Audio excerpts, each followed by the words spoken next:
దేవజనులు మన మధ్య ఉన్నారు, వాక్యం అందిస్తారు. పాడించిన పాటే మళ్ళీ పాడించమని అడిగారు, అందుకని పల్లవి ఒక చరణం కలిసి పాడదాం.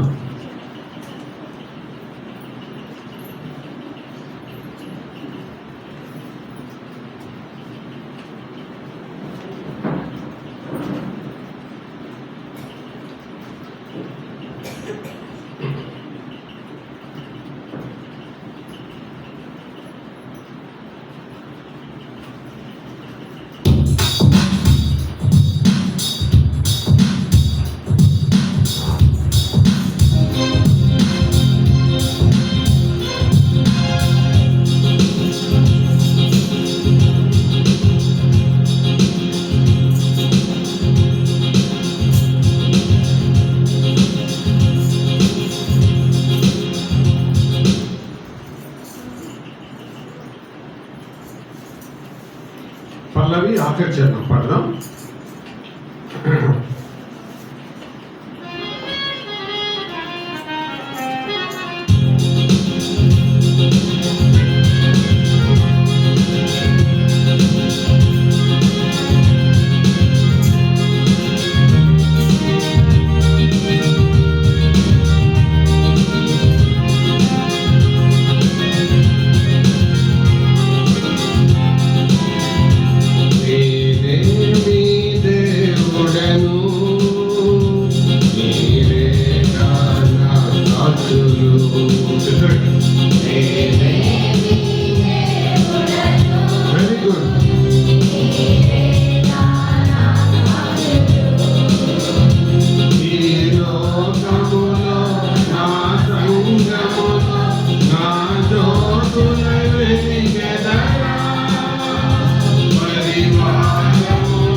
నన్ను ప్రజలకు చూపెదరా, ప్రియ బిడ్డలుగా నిజ శిష్యులుగా నన్ను ప్రజలకు చూపెదరా, సాక్షులుగా జీవించురా, సాక్షులుగా జీవించురా.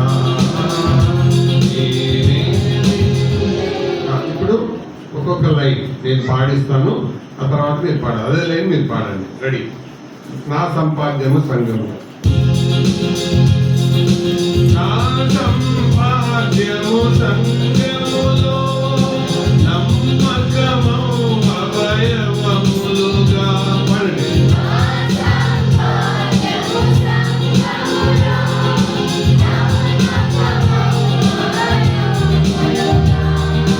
పచ్చని ఒలీవ మొక్కలుగా బాధ్యత కలిగిన భక్తులుగా పాడండి.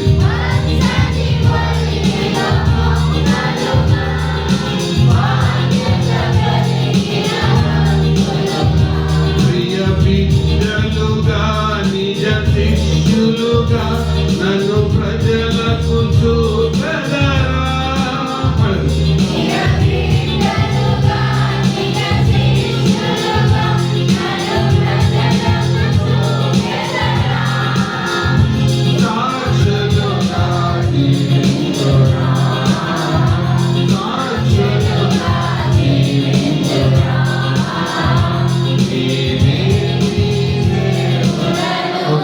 మీరే పాడాలి. నేను ఎంత వదిలేస్తాను, మీరు పాడాలి.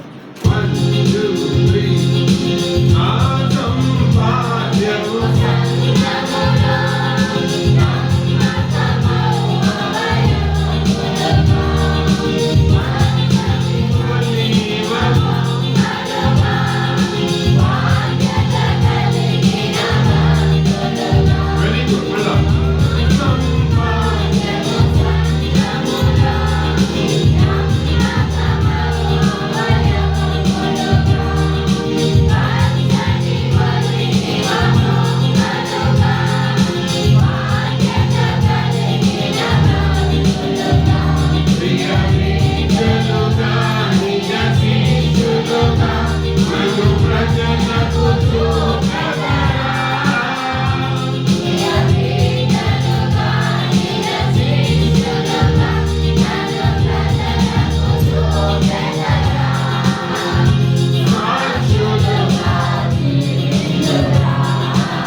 స్త్రీలే పాడుతున్నారు.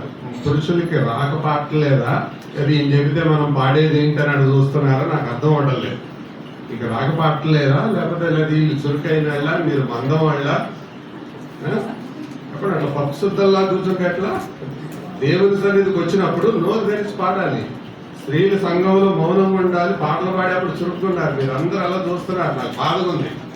రైట్, కలిసి పాడాలి, చురుక్కుండాలి. దేవుని సన్నిధిలో పక్షుద్దల్లా ఉండకూడదు, అది పాపం. రెడీ, 1, 2, 3.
సహోదరులు కూడా లోపలికి రావచ్చేమో కదా, స్థలం ఉంది.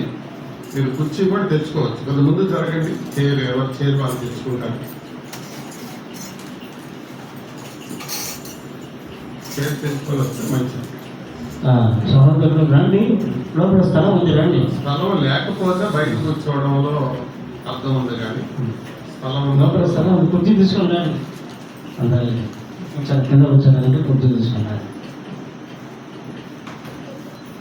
Thank you. మీరు మంచి వాళ్ళకి లాగున్నారు, చెప్పగానే సర్దుకున్నారు. బయట వాళ్ళకి చాలా వందనాలు, మాట విన్నారు. Thank you. కూర్చోండి, పైన స్థలం ఉంది, చైర్లో కూర్చోండి.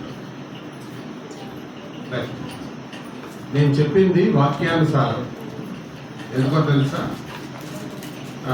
ఒక రెఫరెన్స్ చెప్తాను. బైబిల్లో చూడకుండా చెప్పాలి, చూద్దాం ఎంతమంది చెప్తారు. ప్రసంగి గ్రంథం 5వ అధ్యాయం 1వ వచనం. బైబిల్ తీయబడ్డారు 5:1 ప్రసంగి.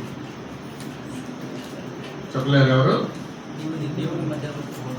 వెరీ గుడ్, చూసుకోండి. వెరీ గుడ్, అంతవరకు బాగా చెప్పారు. దాని తర్వాత కంటిన్యూషన్ చెప్పగలరా? దేవుడు ఆకాశమందు ఉన్నాడు, భూమి మీద ఉన్నాడు. ఓకే నీ ప్రవర్తన జాగ్రత్త. ఓకే, బాగా చెప్పారు. దాని తర్వాత సరే చూడండి, ఒక ప్రాముఖ్యమైన మాట నేను చూపించాలని కోరుతున్నాను. వాళ్ళు 5వ అధ్యాయం 2వ వచనం.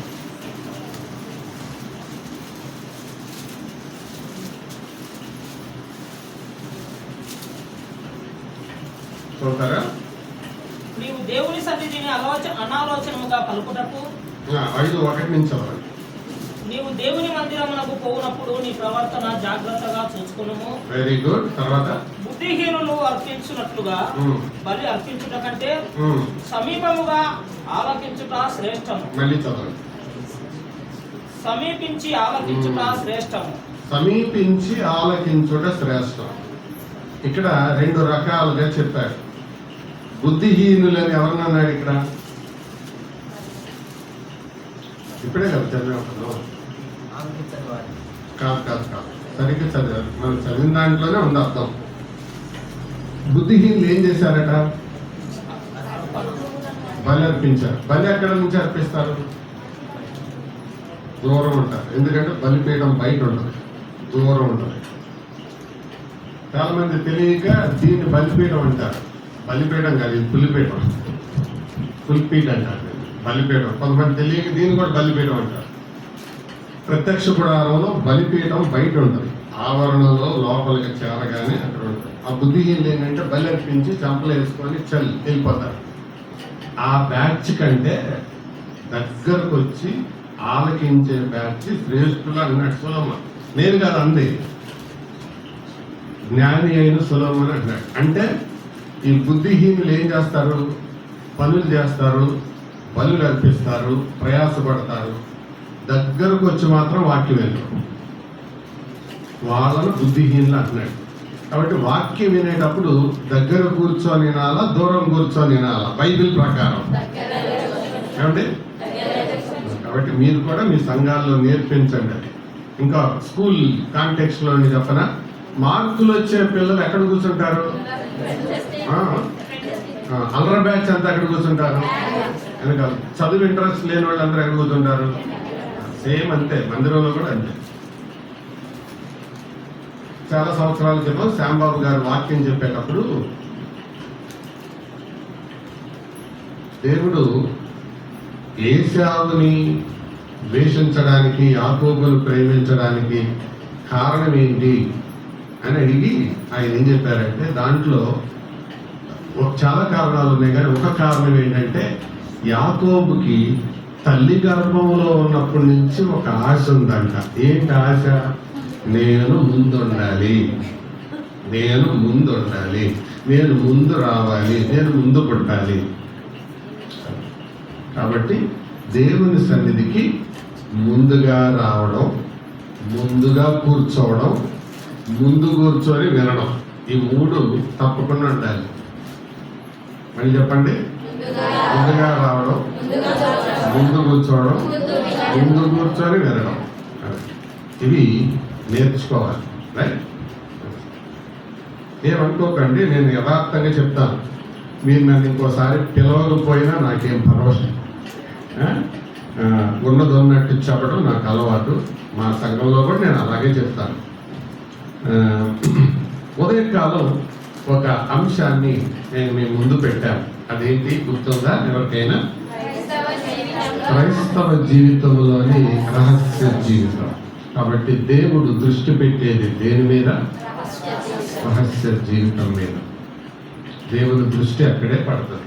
అందుకని సంఘముతో మాట్లాడేటప్పుడు నేను ముఖాలు, కాళ్ళు, చేతులు పరీక్షించేవాడిని కాదు. ఏమన్నాడు?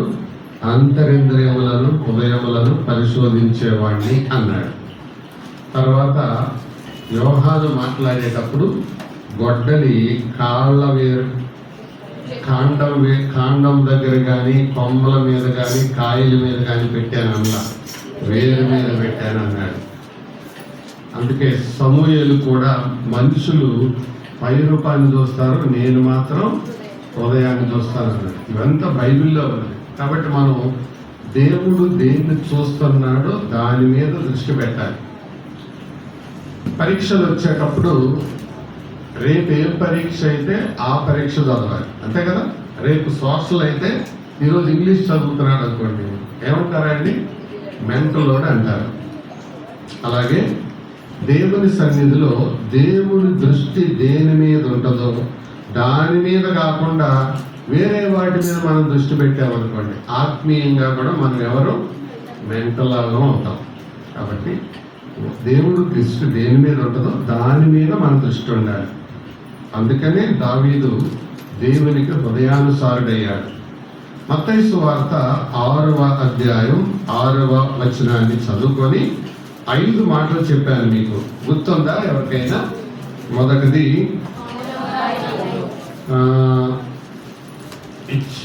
ఇచ్చేటప్పుడు మౌనంగా ఇవ్వు, ప్రార్థించేటప్పుడు రహస్యంగా ప్రార్థించు,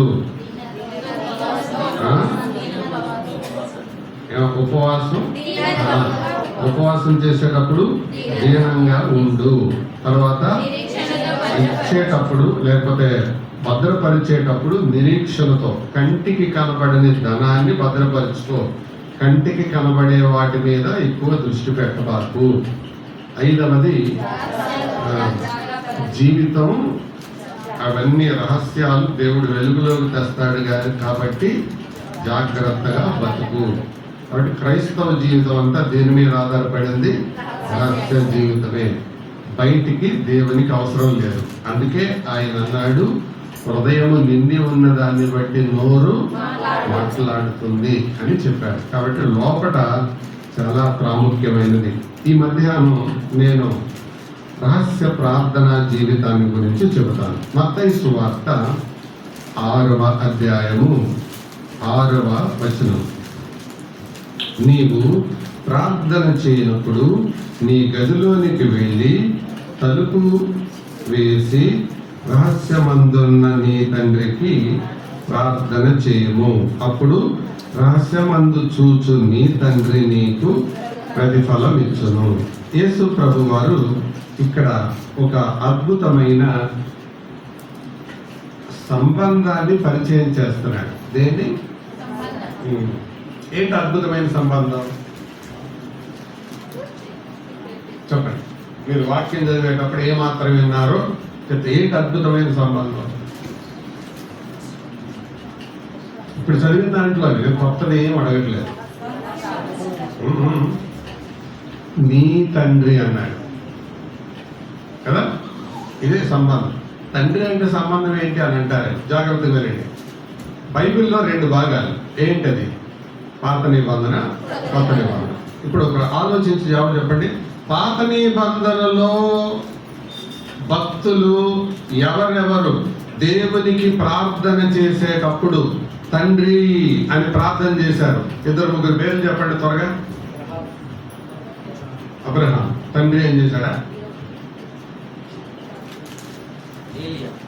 ఏలియా తండ్రి ఏం చేశాడా? దేవునికి ప్రార్థన చేసేటప్పుడు తండ్రి అని పేరు పెట్టి దేవుణ్ణి తండ్రి అని పిలిచి ప్రార్థన చేసిన ఎవరు?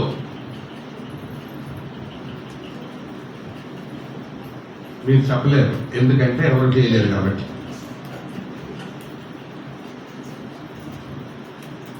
పాత నిబంధనలో భక్తులు గొప్పవాళ్ళైనా దేవునిని తండ్రి అని ఎవరు పిలవలేకపోయారు. యేసు ప్రభు ఒక కొత్త సంబంధాన్ని ఇక్కడ పరిచయం చేస్తున్నాడు. ఏంటది? నీ తండ్రి. అది కొత్త సంబంధం. మీకు అర్థమవుతా చెప్తాను. అబ్రహాము విశ్వాసం గొప్పదా, మన విశ్వాసం గొప్పదా?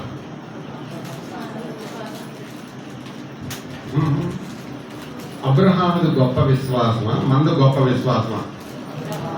అబ్రహాముదే కదా. వెరీ గుడ్, మంచిది. అబ్రహాం ఎప్పుడైనా దేవుని తండ్రి అనిపించాడా? ఏలియా పౌరుషం గొప్పదా, మన పౌరుషం గొప్పదా? మనకు పౌరుషం మనల్ని ఇవ్వడం అంటే ఉంటుంది, కానీ దేవుని అందులో రాయలసీమ వాళ్ళకి మరీ ఎక్కువ కదా, కొన్ని ప్రాంతాలే అవి. దేవుణ్ణి ఏమన్నంటే అంత రోషం తెచ్చుకున్న వ్యక్తి ఎవరు? ఏలియా. కానీ ఎప్పుడైనా తండ్రి అని అన్నాడా? దావీదు దేవునికి హృదయానుసారుడా, మనం ఎక్కువ దేవునికి హృదయానుసారులమా కదా? కానీ ఎప్పుడైనా తండ్రి అన్నాడా? అన్నా. మోషే ఎక్కువ సాత్వికుడా, మనం ఎక్కువ సాత్వికులా? ఎందుకు? 40 ఏళ్లలో ఆయనకి 4 సార్లు కోపం వచ్చింది, మనకు 4 నిమిషాల్లో 40 సార్లు వస్తుంది. కానీ ఎప్పుడైనా మోషే తండ్రి అని అన్నాడా? అందుకే యేసు ప్రభు ఒక కొత్త సంబంధాన్ని పరిచయం చేస్తున్నాడు, నీ తండ్రి. కాబట్టి దేవుణ్ణి పైనున్న ఆయన్ని కుటుంబంలోకి తీసుకొచ్చాడు. ఆయన పరలోకమందున్న ఆయన్ని పరివారంలోకి తెచ్చేశాడు. అయితే ఈరోజు ప్రశ్న ఏంటంటే, ఆయన నీకు తండ్రేనా? అది ప్రశ్న. ఆయన నీకు తండ్రి కాకపోతే ఈ ప్రసంగం నీకు కాదు. నీ తండ్రి వాళ్ళకి ప్రసంగం, దేవుని తండ్రిగా చేసుకున్న వాళ్ళకి. పిల్లలందరూ ఆడుకుంటా ఉన్నారు. ఒక నాన్న రే బాబు అని అన్నాడు. 11 మంది బలుగుతారా? ఆవల్లో ఈయన కొడుకే బలుగుతాడా? ఎందుకు? ఆ నాన్న కాబట్టి. అలాగే నీ తండ్రి అన్నప్పుడు ఆయన అందరికి తండ్రి కాదు. ఎవరైతే ఆయన రక్తంలో కడగబడ్డారో, ఆయన పిల్లలయ్యారో వారికే తండ్రి. సంక్రాంతి పండగప్పుడు గంగిరెద్దులో వస్తుంటారు. వస్తారా మీ దగ్గరకు కూడా? గంగిరెద్దులో కూరలు పెట్టుకొని డప్పు కొట్టుకుంటూ వస్తారా మీ వైపు కూడా? వాళ్ళు గంగిరెద్దులో అంటారా? వచ్చి వాళ్ళు ఏమంటారు లోపల వాళ్ళని? అమ్మగారు, తల్లి గారు, ధర్మ తల్లి గారు, మహాతల్లి గారు, అమ్మగారు అంటారు. ఎన్నిసార్లు తల్లి గారు, అమ్మగారు, ధర్మ తల్లి గారు అని అంటే ఇంట్లో ఆవిడ రే ఇందాక నుంచి పిలుస్తున్నావు రారా బెడ్రూమ్లో అన్నం పెడతాను రా అంటదా? ఎందుకంటో ఆవిడ డప్పు కొడతా ధర్మ తల్లి గారు, మహాతల్లి గారు అంటున్నాడు కదా, మరి అమ్మని ఎందుకంటో? ఎందుకంటో? ఏం పెద్ద ఐఏఎస్ ప్రశ్న అడిగినట్టు అట్ట చూస్తున్నారు. ఎందుకు అనదు అంటున్నా. ఆవిడ తల్లి గారు అనేది అవసరం కోసం, ఆడికి ఉన్నది మాట సంబంధం అంతే.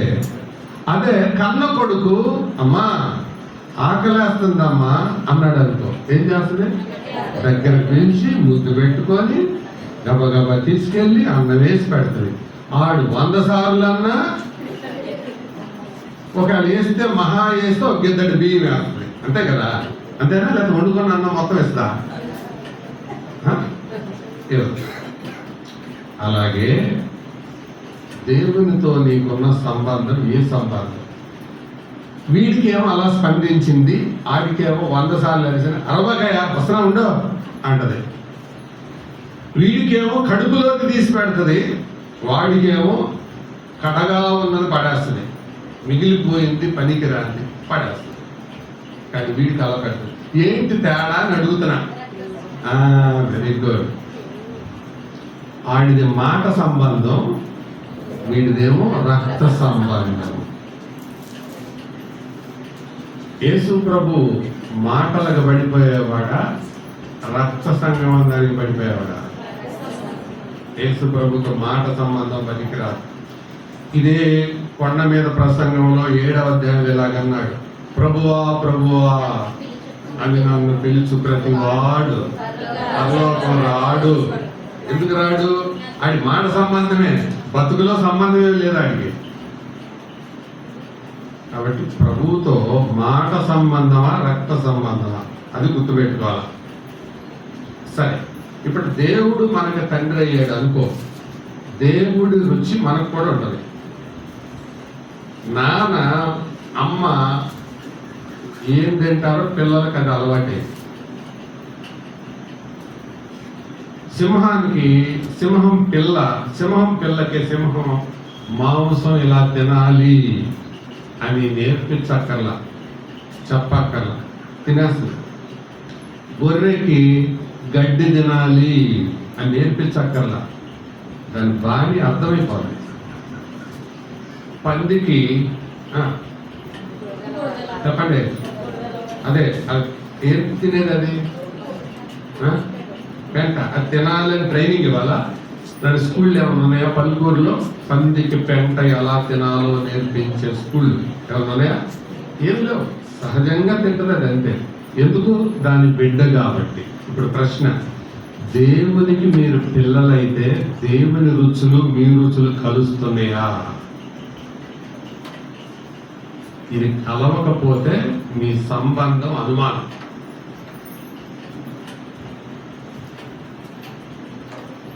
దేవుని మనస్సు నీ మనస్సు, దేవుని రుచి నీ రుచి, దేవుని స్వభావం నీ స్వభావం, ఈ రెండు కలవకపోతే నువ్వు పాట పాడినా, రొట్టె రసంలో పాలు పంపులు పొందినా అదేదో తాత్కాలికంగా నిన్ను తృప్తిపరచుకోవడానికి అంతే కానీ ఆయనకి నీకు సంబంధం లేదు.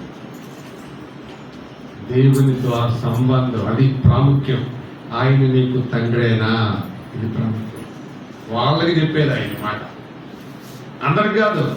ఇప్పుడు యేసు ప్రభుకి ఆయన తండ్రి యేసయ్య అనే వాళ్ళందరిని రక్షిస్తాడు ఆయన? నో.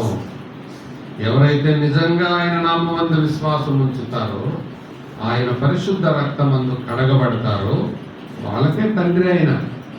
ఆయన నీకు తండ్రి అయ్యాడా? అలా కాకపోతే నువ్వు ప్రమాదంలో పడుతున్నట్టు లెక్క. ఒరిజినల్గా మనుషులందరూ ఎవరు? సాతాను పిల్లలు. నేను అనలేదు ఆ మాట, యేసుప్రభు అన్నాడు, మీరు మీ తండ్రి యగు అపవాది సంబంధులు. ఎందుకు? వాడి అభిప్రాయాలు వాడి అభిరుచులే మీరు చేస్తున్నారు, వాడి ఇష్టాలే చేస్తున్నారు. ఇప్పుడు చెప్పండి, ఒక గొర్రె పిల్ల గడ్డి తింటదా పెంట తింటదా? అది తెల్లగానే ఉంది, ఒంటి నిండా అదేమంటారు, అది జూల బొచ్చు ఉంది, అది పెంట తింటుంది. వెంటనే అనుమానం ఏమొస్తుంది? అరే ఇది గొర్రె పిల్ల పంది పిల్ల, చూడటానికి ఎలా కనపడుతుంది? గొర్రెలాగా ఉంది, కానీ తింటం ఏం తింటుంది? అసలు జరుగుతుంది అది? మనుషులేమో దేవుడి పిల్లలు అంటున్నారు, లేచిన దగ్గర నుంచి ఇత్తడి ఎనుకలేకులు సీరియల్, అత్తా కోడలు సీరియల్, కార్తీక దీపం సీరియల్ చూస్తున్నారు. అసలు ఆ రుచికి ఈ రుచికి కొంత కుదురుద్దా? ఏమండి అక్కడ చూస్తున్నారు, కుదురుద్దా? ఈ దేవుడి పిల్లలు అవుతారా? ఎట్లా అవుతారు? ఆయన రుచి రుచి కలవాలి కదా. గొర్రె గడ్డి తింటది, గొర్రె పిల్ల కూడా గడ్డే తింటది. సింహం మాంసం తింటది, సింహం పిల్ల కూడా మాంసం తింటది. దేవుని పిల్లలు దేవుడు ఏది ఇష్టపడతాడో దేవుని పిల్లలు అది ఇష్టపడకపోతే అసలు ఆయనకి మనకి ఏం సంబంధం? అది నా ప్రశ్న. దేవుడు ఇష్టపడేదాన్ని నువ్వు ఇష్టపడకపోతే, దేవుడు కోరుకునేదాన్ని నువ్వు కోరుకోకపోతే, దేవుడు చెప్పినట్లుగా నువ్వు నడుచుకుపోతే ఆయన నీకు తండ్రి ఎలాగవుతాడు? అందుకే అంటున్నాడు ఆయన, నీ తండ్రి. ఆయన నీకు తండ్రి అయినా? ఇది ప్రశ్న.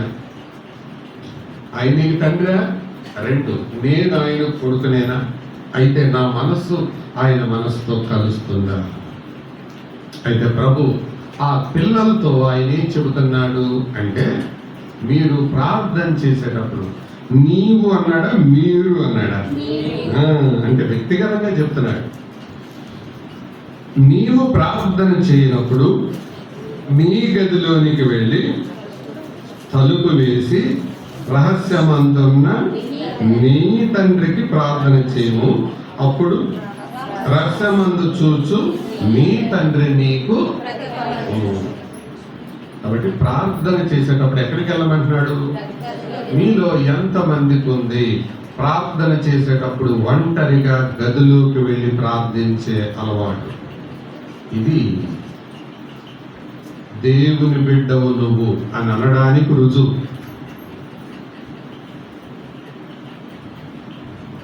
పౌలు గురించి ఒక మాట చెప్తాను. పౌలు సౌలుగా ఉన్నప్పుడు ఎక్కడికి బయలుదేరాడు? సౌలుగా ఉండి ఏ పని మీద బయలుదేరాడు? దేవుని ప్రజలను నాశనం చేయడం. Very good. బైబిల్లో ఉన్న మాట చెప్తారా? బైబిల్లో ఉన్న మాట సరే, నేను చెప్పేందుకులే, మీతోనే చూపిస్తాను.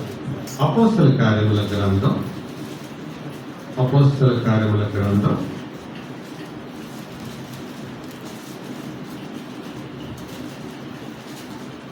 9వ అధ్యాయం 14వ వచనం చదవండి. 9:14.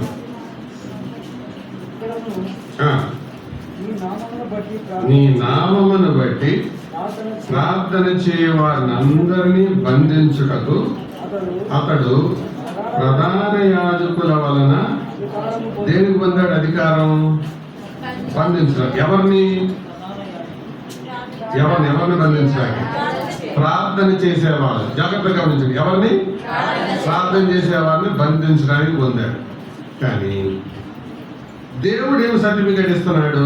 11వ వచనం చివరి భాగానికి రండి. ఆఖరి భాగం 11వ వచనం లాస్ట్ లైన్. ఇదిగో అతడు బయలుదేరింది దేనికి? ప్రార్థన చేసే వాళ్ళని బంధించడానికి బయలుదేరాడు. అంతే కదా? కానీ ఏం చేస్తున్నాడు? ఆయన ప్రార్థన చేస్తున్నాడు. ఇది మార్పు. అంటే ప్రార్థన చేసే వాళ్ళని బంధించడానికి బయలుదేరిన వాడు ప్రార్థన చేసే వాళ్ళని విమర్శించడానికి, జైల్లో వేయడానికి, శిక్షించడానికి, కొట్టడానికి, తిట్టడానికి, జుట్టుబట్టి ఈడ్చిగలడానికి బయలుదేరిన వాడు ఏం చేస్తున్నాడు? అతడు ప్రార్థన చేస్తాడు. మార్పు అంటే అది. నువ్వు నిజంగా రక్షించబడ్డావు అంటే రుజువేంటో తెలుసా? నీ ప్రార్థనా జీవితమే. నువ్వు ప్రార్థన చేయట్లేదు అనుకో, నువ్వు మారింది పెద్ద అబద్ధం. అంత అబద్ధీకులు ఇంకెవరుండరు. అసలు బైబిల్ చెప్పేదే అది. ప్రభువు నామమును బట్టి ప్రార్థన చేయవాడెవడో వాడు రక్షించబడు. అసలు రక్షణే ప్రార్థనతో ప్రారంభం. రెండవది, రక్షణకు రుజువు ప్రార్థనే. నువ్వు మారినట్టు రుజువు ప్రార్థనే. అదే చెప్తున్నాడు. బిహోల్డ్ హి ప్రేయర్. ఇదిగో అతడు ప్రార్థన చేయించున్నాడు. ఎవరిచ్చింది సర్టిఫికెట్? సంఘం కాదు, పైనుండి దేవుడు. ప్రార్థన చేసే వాళ్ళని పట్టుకోవడానికి బయలుదేరాడని మనిషి చెప్తున్నాడు. కానీ పైనుంచి దేవుడు ఏమంటున్నాడు? ఇదిగో అతడు ప్రార్థన చేస్తున్నాడు. అతనిలో మార్పు వచ్చింది. కాబట్టి మనం మారినట్టు గుర్తేంటి చెప్పండి? ప్రార్థన చేయడమే. ప్రార్థన చేయడమే. అందుకే రోమాపత్రిక 8వ అధ్యాయంలో పౌలు ఒక మంచి మాట రాశాడు. నాయన తండ్రి అని మొర్రపెట్టు తన కుమారుని ఆత్మను ఆయన మనలోనికి పంపించాడు. నువ్వు మారినట్టు రుజువు అది. రక్షణ పొందగానే ఆ ఆత్మ లోపలికి వస్తాడు, మొరపెట్టే ఆత్మ. ఆ మొరపెట్టే ఆత్మ నిన్ను మొరపెట్టేలాగా చేస్తాడు. కాబట్టి రక్షణలో ప్రార్థన అనేది తొలి భాగం. ప్రార్థన ద్వారా ప్రారంభమవుతుంది. ప్రార్థించే ఆత్మ లోపలికి వస్తాడు, ప్రార్థించే అనుభవంలోకి ఆ మనిషి వెళ్తాడు. ఈ మూడు జరిగినాయా? పలుకూరులో ఉన్న వాళ్ళు పలకండే. ప్రార్థన ప్రభు నామమున బట్టి ప్రార్థన చేశారా? అది ఫస్ట్ ఎక్స్పీరియన్స్. రెండోది, అలా ప్రార్థన చేసినప్పుడు మొరపెట్టే ఆత్మ లోపలికి ప్రవేశించాడా? మూడు, ఆ ప్రవేశించగా మీరు ప్రార్థించే అనుభవాన్ని సంతరించుకున్నారా? దీనికి లేదు అని మీరు జవాబు చెబితే మీ రక్షణ మీరు పరీక్షించుకోవడం మంచిది. మీరు సంఘ పెద్దల, విశ్వాసుల, పరిచారకుల, సేవకుల నేను అడగడం లేదు. ఈ మూడు జరిగినాయా? అది ప్రాముఖ్యం. మార్పు చెందిన జీవితానికి రుజువేంటి? ప్రార్థనే. యేసు ప్రభుకి ప్రార్థన చేయడం అవసరమా అండి? అసలు అవసరమా? అవసరం. మరి ఎందుకు చేశాడు ఆయన? మనకు మాదిరి ఉంచడానికి చేశాడు. ప్రార్థన అవసరం లేదా అని అంత ప్రార్థన చేస్తే ప్రార్థన మనకు అవసరమా కాదా? మరి మనం ఎంత చేయాలి? చేస్తున్నారా? అలా చూడద్దు, జవాబు చెప్పండి. చేస్తున్నారా అంటున్నారు, కుక్కను కొట్టినట్టు. సరిగ్గా నోటితో చెప్పండి. చేస్తున్నారా? చేస్తున్నారులే. ఏం చేస్తారు చెప్పనా? ఒక చిన్నపిల్లవాడు చేశాడంట. Oh God bless my mummy, bless my daddy, bless my sister and bless me who four and no more అన్నాడు. నన్ను కాపాడు, మా అమ్మని కాపాడు, మా అమ్మని కాపాడు, నా చెల్లిని కాపాడు, మేము నలుగురు, ఇంకెవరు లేరు. ఇది చేస్తా ఏమనుకుంటారు? ప్రార్థన చేస్తున్నామండి, మేము ప్రార్థన చేస్తున్నామండి. ఇది కాదు, ఇది ప్రార్థన అంటారు. దాన్ని అడుక్కోవడం అంటారు. నిజమైన ప్రార్థన జీవితం తలుపు వేసుకొని ప్రార్థించే అనుభవం, అది మార్పు చెందిన జీవితానికి గుర్తు. ఇప్పుడు రహస్య ప్రార్థన వలన జరిగిన కొన్ని ఫలితాలు నా ముందున్న పరిమితమైన సమయంలో చెప్తాను, జాగ్రత్తగా రండి. తలుపు మూసి రహస్య ప్రార్థన ద్వారా కలిగే ఫలితాలు కొన్ని చెప్తాను, రండి. ప్రభు ఏమన్నాడు? నీవు ప్రార్థన చేయనప్పుడు నీ గదిలోనికి వెళ్ళి తలుపు వేసి రహస్యమందున్న నీ తండ్రికి ప్రార్థన చేయి. యేసు ప్రభు ఈ మాట పలికినప్పుడు కేవలము అదొక సిద్ధాంతం లాగా, ఒక కొత్త కథ చెప్పినట్టుగా చెప్పడం లేదు. ఆయన దాన్ని అప్పటికే పాత నిబంధన కాలపు భక్తులు దాన్ని పాటించిన దాన్ని ఆయన చెప్తున్నాడు. అది చూపిస్తాను. రాజుల గ్రంథం 2వ గ్రంథం 4వ అధ్యాయం. 2వ రాజుల గ్రంథం 4వ అధ్యాయం. 2వ రాజులు 4వ అధ్యాయం 33వ వచనం. 2వ రాజులు 4:33. తానే చదవండి. లోపలికి పోయి వారిద్దరే లోపల నుండగా తలుపు వేసి యెహోవాకు ఏం చేసి ప్రార్థన చేయకముందు ఏం చేశాడు? పెద్ద చెప్పాలి. తలుపు వేశాడు. ఎవరు?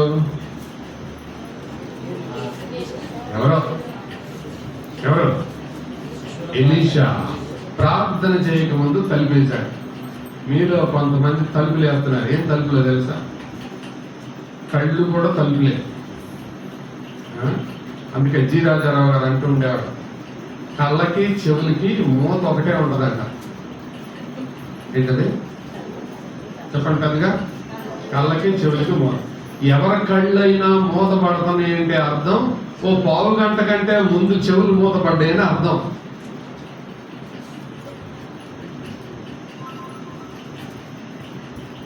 ఎవరి కళ్ళంటే మూత పడుతున్నాయి అనుకోండి, చర్చిలో మనం కళ్ళు మూతపడ్డప్పుడు చూస్తాం, కానీ దానికంటే ఓ పావు గంట అరగంట ముందే చెవులు మూతపడిపోయింది, అది ఎవరికి కనపడదు.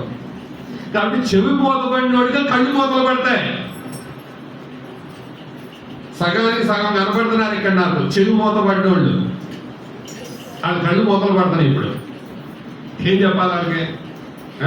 మళ్ళీ వీళ్ళందరూ వాక్యం వినడానికి వచ్చారు, బుర్రకథ కోసం రాలా.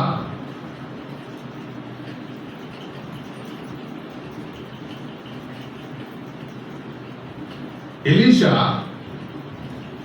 షూనేం అనే పట్టణానికి వెళ్ళినప్పుడు ఒక గనురాలైన స్త్రీ ఉంది. ఆమె భోజనానికి రమ్మని బలవంతం చేసింది. వచ్చినప్పుడల్లా అక్కడికి వస్తూ ఉన్నాడు. ఒక దినం భర్తతో మాట్లాడి, అయ్యా మన ఇంటికి వస్తూ పోతూ ఉండేవాడు భక్తి కలిగిన దైవజనుడు, పైన ఒక గది కట్టించిద్దాం, సరే చెయ్యి అన్నాడు. చేశాను, ఇష్టపడ్డా. వచ్చిన తర్వాత ఆ ఇంటికి వస్తూ పోతూ ఉన్నాడు. అప్పుడు గేహజీని పిలిచి, అరే గేహజీ ఎట్రా సార్ చెప్పండి, అసలు ఆవిడెవరు మనం ఎవరెవరా, ఆవిడికి మనకి సంబంధం, మన మీద ఎంత శ్రద్ధ కనపరుస్తుంది, ఆకలి తీరుస్తుంది, ఒక గది కట్టించింది, అసలు ఆవిడికి కొరత ఏముందో కనుక్కోరా అని పంపించాడు. సరే వీడు వెళ్ళి అడిగాడు, అమ్మ చెప్పు నీకేం కొరత ఉందో చెప్పు అని. అంటే ఆవిడ అంది, నా స్వజనులలో నేను కాపురం ఉన్నాను, అంటే నాకేం కొరత లేదు, నేను బాగానే ఉన్నాను అంది. మామూలుగా మిమ్మల్ని ఎవరైనా సేవకులు ఎవరైనా వచ్చి, అమ్మ మీ ప్రార్థన అవసరం ఏంటి అంటే ఏమంటారు? ఒక్కదాంతో ఆపరం. అవునా కాదా? అయ్యా మా చిన్నోడికి గజ్జిలేసింది అని ప్రార్థన చేయి. మా పెద్దోడికి కూడా వారం రోజులు జ్వరం తగ్గట్లేదు, మా పెద్దమ్మ కూతురికే పెళ్లి అవ్వట్లేదు, తర్వాత మా పొలంలో పురుగు పడింది. ఎన్ని ఉంటాయో మన దగ్గర. కానీ ఇప్పుడు చూడండి ఏమందా, నేను నా స్వజనుల మధ్య కాపురం ఉన్నా. ఎందుకు అంటే ఆమెకు అవసరాలు లేక కాదు, ఆ అవసరాలు అనవసరమైన వాడితో చెప్పకూడదని. ఆమె దృష్టిలో ఆ అడిగేవాడు అనవసరమైన వాడు, అందుకు చెప్పట్లా. కాబట్టి ప్రార్థన అవసరాలు ఎవరితో పడితే వాళ్ళతో చెప్పబాకండి. సరే, మొత్తానికి వీడు గమనించాడు. ఇది ఎలాంటి వాడు అంటే ఆవులిస్తే పేగులు లెక్క పెట్టేవాడు. అయ్యా ఆవిడ ఇలాగంది, కానీ ఆమెలో నేను గమనించాను, పిల్లలు లేదయ్యా, అంతేకాదు పుడతారని గ్యారంటీ కూడా లేదయ్యా అన్నాడు. అంటే ఏంట్రా అంటే పెనుమిడి కూడా ముసలోడయ్యా. ఓ అలాగా, అయితే చెప్పరా వెళ్ళి వచ్చే సంవత్సరానికి మగపిల్లడు పుడతారని చెప్పరా. చెప్పేశాడు, పుట్టాడు, పెరిగి పెద్దోడయ్యా. అది కూడా బహుశా ఇలాంటి వేసవి కాలమేమో. పెరిగి పెద్దోడయ్యి నాన్నతో పాటు పొలానికి వెళ్ళాడు. బాగా ఎండ ఉన్నట్టుంది, ఇది మేలో ఉన్నట్టు ఎండ ఉన్నట్టుంది, వడదెబ్బ కొట్టినట్టుంది. సాయంత్రానికి తలకాయ నొప్పి వచ్చింది. వాడు కేకలేశాడు, నా తల పోయేనే అని కేకలేశాడు. బైబిల్లో చెప్తున్నా, అన్ని చదివితే టైం అయిపోతుంది. చదవండి అన్నమాట. 18వ వచనం. ఆ బిడ్డ ఎదిగిన తర్వాత ఒకనాడు కోత కోయే వారి యొద్దనున్న తన తండ్రి దగ్గరకు పోయి అక్కడ ఉండగా వాడు నా తల పోయేనే అని తన తండ్రితో చెప్పాడు. అంటే అయ్యా తలకాయ నొప్పి వస్తుంది డాడీ, తలకాయ నొప్పి, అమ్మో తట్టుకోలేకపోతున్నాను, తలకాయ విపరీతంగా నొప్పి వస్తుంది డాడీ అని అన్నాడు. అప్పుడు డాడీ ఏం చేశాడు, అరే తీసుకొని వెళ్ళి ఇంట్లో వదిలేసిరా అన్నాడు. వదిలేసాడు.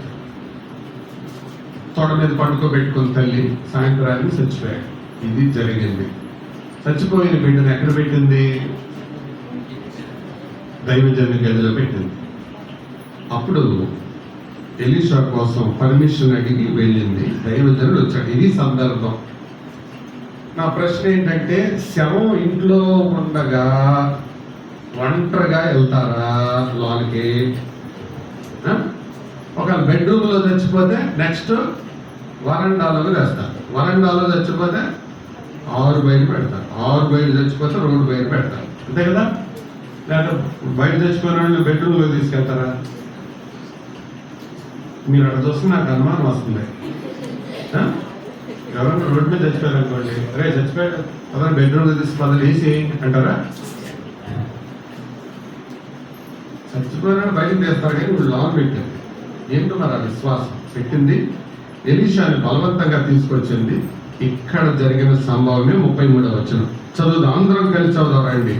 తానే లోపలికి పోయి వారిద్దరే లోపల నుండగా తలుపు వేసి యెహోవాకు నోట్ దట్ పాయింట్. ఏం చేసి? తలుపు వేసి. ఇదేంటి ప్రార్థన చేయడానికి తలుపు ఎందుకు వేయాలి?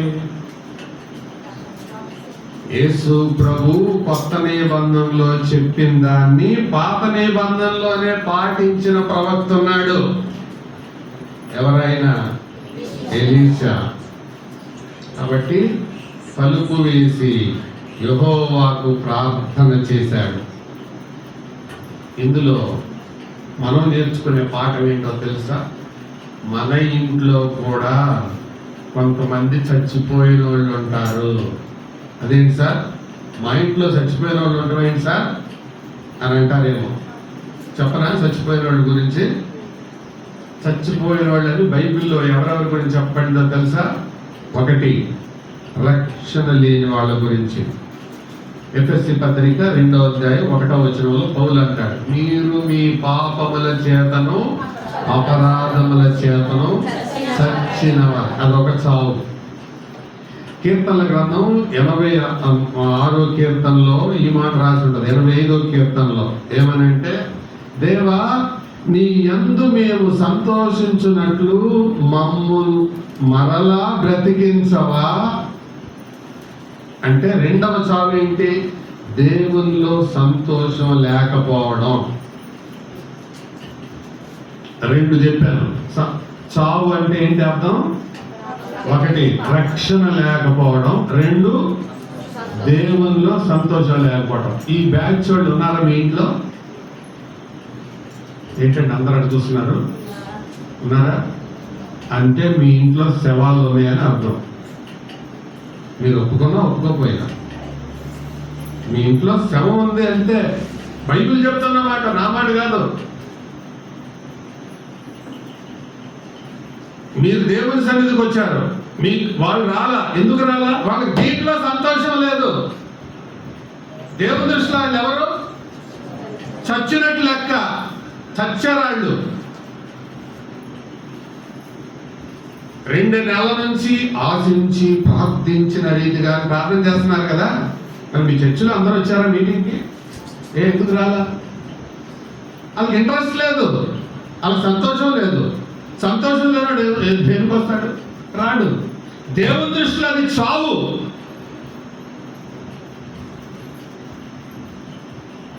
రెండోది, రక్షణ పొందనాడు రాగలుగుతాడు. ఇక్కడికి రాలేడు. కూర్చున్నా ఎట్లా కూర్చుంటారు తెలుసా? మొళ్ళ మీద కూర్చున్నట్టు కూర్చుంటాడు, కష్టంగా కూర్చుంటాడు, ఉండలేరు ఇక్కడ. ఎందుకో తెలుసా? 1వ కీర్తనలో ఉంది దానికి జవాబు. కాగా న్యాయ విమర్శలో దుష్టులను, నీతిమంతుల సభలో పాపులను నిలవరు. వాళ్ళు ఉండలేరు అక్కడ, మొళ్ళ మీద కూర్చుంటారు. ఇలాంటి వాళ్ళని ఇంట్లో పెట్టుకొని ఎంత దర్జాగా బ్రతుకుతున్నారో ఆలోచించండి. కాబట్టి చేయవలసిన పని ఏంటో తెలుసా? తలుపు వేసి ప్రార్థన చేయాలి. మా ఇంట్లో కూడా మొదట మా అమ్మే రక్షణ పొందింది, మా నాన్న పొందల. చర్చికి వెళ్దాం రండి, మార్మన్స్ పొందండి అని అంటే మా నాన్న ఏమనేవాడు తెలుసా? నేనా చర్చికా? నేనెందుకు? చదువు లేనివాడు బడికి వెళ్ళాలి, ఆరోగ్యం లేనివాడు ఆసుపత్రికి వెళ్ళాలి, పాపం చేసినవాడు చర్చికి వెళ్ళాలి. మీరందరూ పాపం చేశారు కాబట్టి మీరు పోండి, నేనేం పాపం చేశాను చర్చికి రావడానికి అనేవాడు. ఇంకేం మాట్లాడతారు చెప్పండి? అందుకని అమ్మ ఏం చేసేదంటే ఇలా చేతులు పెట్టుకొని, నా చిన్నతనంలో నేను చూసింది చెప్తున్నా, ఇలా చేతులు పెట్టుకొని, దేవా నా భర్త ఏమీ అనలేను, కోప్పడలేను, విసుక్కోలేను, కానీ ఆయన రక్షణ పొందకపోతే చూస్తా ఊరుకోలేను. నేనైతే చెప్పలేను, నువ్వే మాట్లాడు ప్రభా, నువ్వే చేయి ప్రభా. ఇలా చేతులు పెట్టి ప్రార్థన చేశారు. కొద్ది కాలం అయిన తర్వాత అమ్మ ఇలాంటి మీటింగ్ జరుగుతుండగా చర్చి నుంచి ఇంటికి వెళ్ళే టైంకి నాన్న ఒక పుస్తకం పట్టుకొని మోకాళ్ళ మీద కూర్చొని ఏడుస్తున్నాడు. ఇంకా ఏడుస్తున్నాడని తలుపు తీయకుండా కిటికీ తీసి వింటారు. ప్రార్థనలో ఇలాగ అంటున్నాడు, నాన్న, దేవా, గర్భిష్ఠుని ప్రభువా, దుష్టుని ప్రభువా, దుర్మార్గుని ప్రభువా, నా భార్యని చాలాసార్లు బాధ పెట్టినవాడిని ప్రభువా, నువ్వు చాలా అవకాశాలు ఇచ్చావు, నా భార్యని బొకాయించినవాడిని ప్రభువా, నన్ను క్షమించు ప్రభువా అని ఏడుస్తున్నాడు. బయట నుంచి, దేవా నీకు స్తోత్రం నాయన, ఈ జవాబు చూడటానికి నేను ఎంత కాలంగా ప్రార్థన చేస్తున్నాను, నీకు స్తోత్రం ప్రభువా అని బయట ఉంది. తలుపు తీసేదాకా ఆగి తలుపు తీసాక లోపలికి వెళ్ళింది, ఏమి అడగనట్టు. మళ్ళీ ఏడుస్తుంటే ఏంటి ఏడుస్తున్నావు అని అంటే మళ్ళీ బాధ కదా, నేను అక్కడ ఏడుస్తున్నాను అని అంటే మళ్ళీ, అందుకని అనకుండా లోపలికి వెళ్ళింది. నానే అన్నాడు, దేవుడు నాతో మాట్లాడాడు, నేను ఎంత పనికి మాలిలో ఉన్నా నాకు అర్థమైంది, నేను రక్షించబడ్డాను అని. తర్వాత ఒక పాట రాశాడు. ఆ పాట ఏంటో తెలుసా? యాత్రికుడనైనా నా బసలో, తెలుసా? పాటలు పాడుట. ఎవరనుకుంటున్నారు? మన అన్న రాసిన పాట అది. ఇంకోటి చెప్పనా? నా ప్రాణమా యేసు ప్రభుని సన్నుతించుమా. ఇది ఎవరిది? మన అందే. వెదకని నాకు దొరికితివి, నన్ను రక్షింపను వెదకి. ఇది మా నాన్నే. విశ్వాసీని భాగ్యమెంత గొప్పదో ఎరిగి. ఇది కూడా మా నాన్నే. యేసు ప్రభుని మాట. ఇది మా నాన్నే. ఎన్ని ఉన్నాయో ఇప్పుడు చూడకండి, బాగా పుస్తకాలు తర్వాత చూద్దరు. మీరు మరీ అతి తర్వాత పుస్తకం అంటే ఎక్కడికి పోవాలి. సరే, సందర్భం అర్థమైందా? ఒక భార్య యొక్క భారభరితమైన ప్రార్థన ఒక భర్తలో మార్పు తెచ్చింది. అది చెప్పడం కొరకే చెప్పాను నేను. మరి మీ ఇంట్లో చచ్చిపోయిన వాళ్ళు ఎంతమంది ఉన్నారు కదా, మీ ప్రార్థన ఎందుకు పని చేయట్లేదు?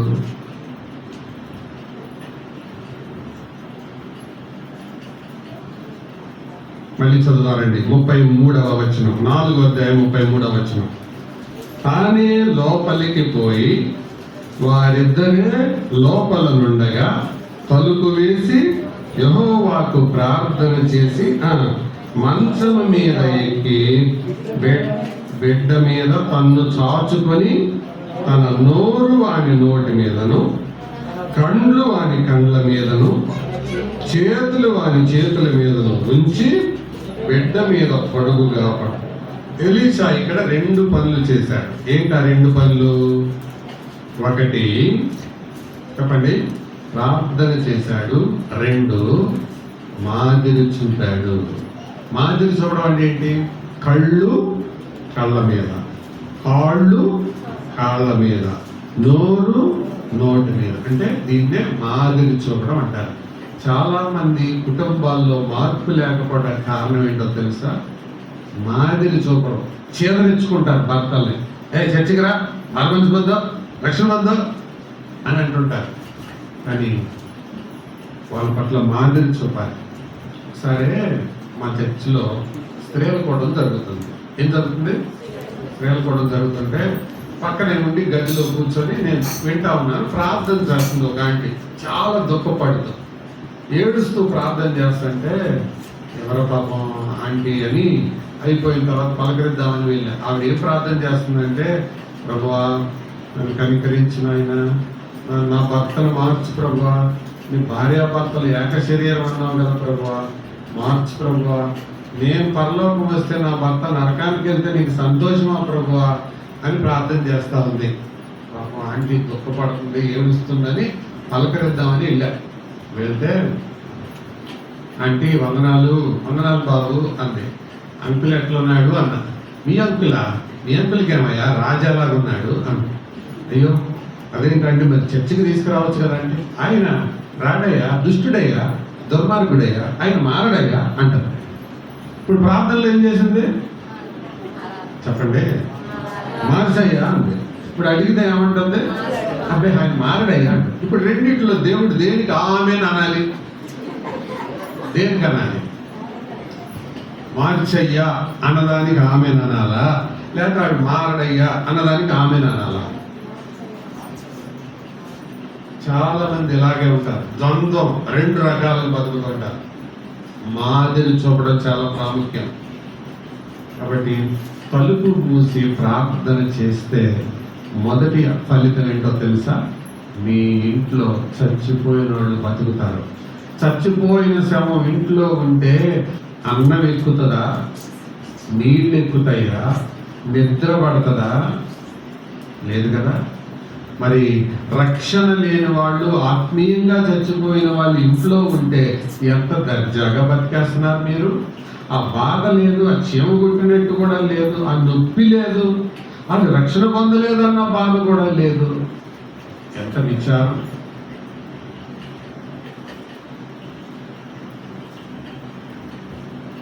బాపట్లలో ఒక అబ్బాయి ఇంజనీరింగ్ పూర్తయిన తర్వాత ఐఏఎస్ కలెక్టర్ కోర్స్ చేసి కలెక్టర్ పాస్ అయి ఇంటికి వచ్చేటప్పటికి అమ్మా నీ కొడుకు కలెక్టర్ అయ్యాడే. అమ్మ గట్టిగా హత్తుకొని ముద్దు పెట్టుకొని, నాన్న నువ్వు ఎంత కలిసిపోయావురా 2 సంవత్సరాలు, మంచిదిరా, రారా కూర్చోరా, అన్నం పెడతాను, అన్నం పెట్టు. తింటా ఉండగా అమ్మ పక్కనే కూర్చొని కన్నీళ్ళు కారుస్తుంది. ఎందుకమ్మా ఏడుస్తున్నావు? ఎవరన్నా ఏమన్నా అన్నారా? ఏం లేదులేరా. నిజం చెప్పమ్మా, ఎందుకు ఏడుస్తున్నావు? ఇప్పుడు నీ కొడుకు కలెక్టర్, ఎవరన్నా ఏమన్నంటే చెప్పు, నేను చూసుకుంటా.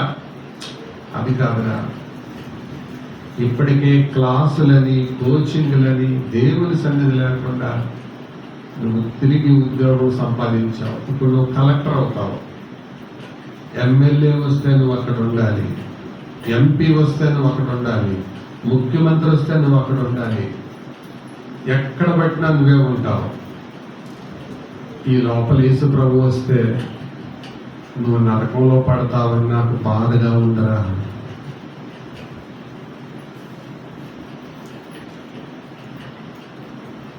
తినే అన్నం ప్లేట్లో నీళ్లు పోసి లేచిపోయాడు.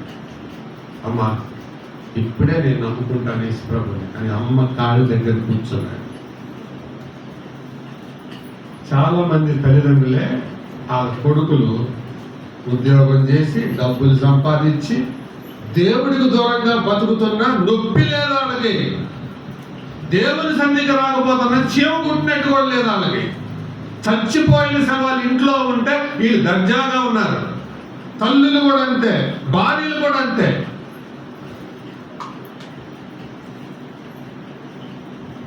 ఆలోచన చేయండి, ఎంతమంది కుటుంబాల్లో ఉన్నాయి శవాలు. ప్రార్థన మాదిరి రెండే, ఈ 2 కార్యాలు చేస్తాయి. ఇప్పుడే యేసు ప్రభు రాకడ సంభవిస్తే మీ ఇంట్లో అందరు ఎత్తబడతారా? ఎత్తబడరు అనేది మీ జవాబు అయితే ఆ ఎత్తబడిన వాళ్ళందరూ దేవుని దృష్టిలో చచ్చిపోయిన వాళ్ళ కింద లెక్కే.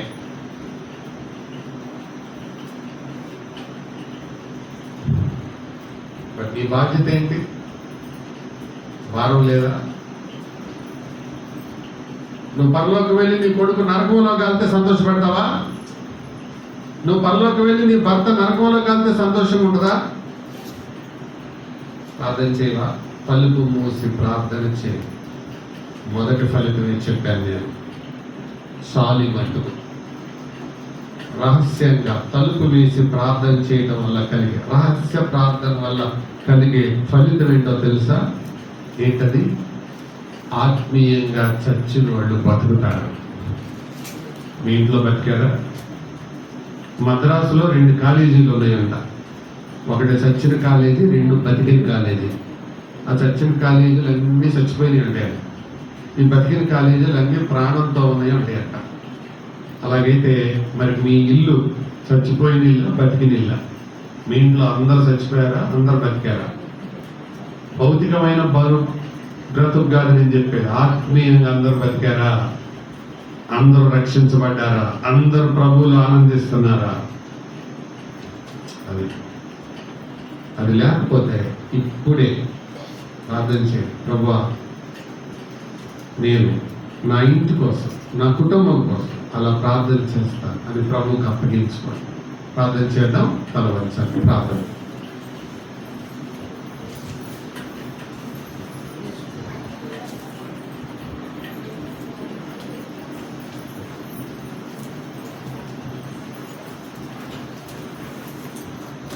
కొద్ది నిమిషాలు వ్యక్తిగతంగా మీ అంతటా మీరు ప్రార్థన చేసుకోండి.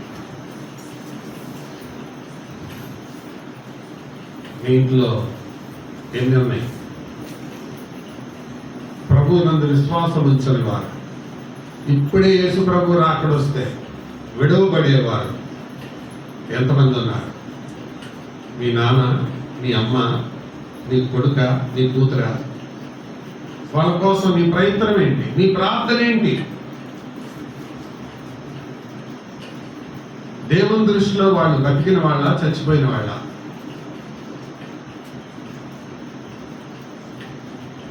ప్రభువుకి అప్పగించుకుంటే కార్యం దేవుడు చేస్తాడు. దయగల తండ్రి, మీరు ఇచ్చిన వాక్య తలంపును బట్టి వందనాలు. తిరిగి రాత్రి కూటమి కోసం సిద్ధం చేయమని యేసు ప్రభు ద్వారా వేడుకుంటున్నాము తండ్రి.